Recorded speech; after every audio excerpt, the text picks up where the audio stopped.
I was raised by my grandparents and my father and, my family on my father's side.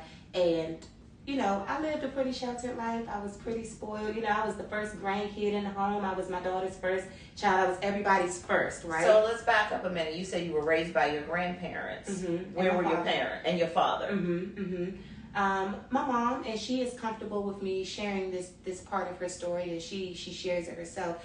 She was a teenage mom. She got pregnant when she was a teenager with my older sister, and then she had me. Okay. And then they worked it out to where as I would go and live with my father and be raised by that side your of the paternal family. side. Yes, okay, exactly. How was that on you though, as a little girl? Did you feel a way about it? Like, did you feel like, well, mom, like what?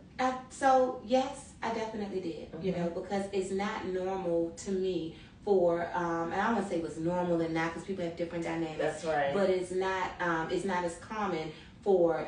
You typically would see a child being raised by the maternal side, right? Mm-hmm. But when there's an absence of a mother, and I don't want to say that I didn't have a mother figure, because I call my grandmother to this day mom, Yeah. So it's so funny to tell a story like, you went to school when you was in kindergarten and was like, my mom is 50-something and my dad is 30, right. So they're looking at us. So your grandma was your mom? My grandmother was my mother, and my aunts that lived in the house, they were extensions of my mom. They were my mom, and so I used to be like, I got 5 moms. This is not fair. I got to listen to everybody. Right. But that's how we do as Black families, right? We step in, we feel like that, we feel the need. So I never looked at her a certain kind of way or anything like that. They always taught me to love her, and the reality is that I lived a different type of life than what some of my siblings lived, you know what I'm saying, having to kind of go through other life struggles kind of growing up. So I was blessed in that regard, but there was still a sense of just kind of like, well,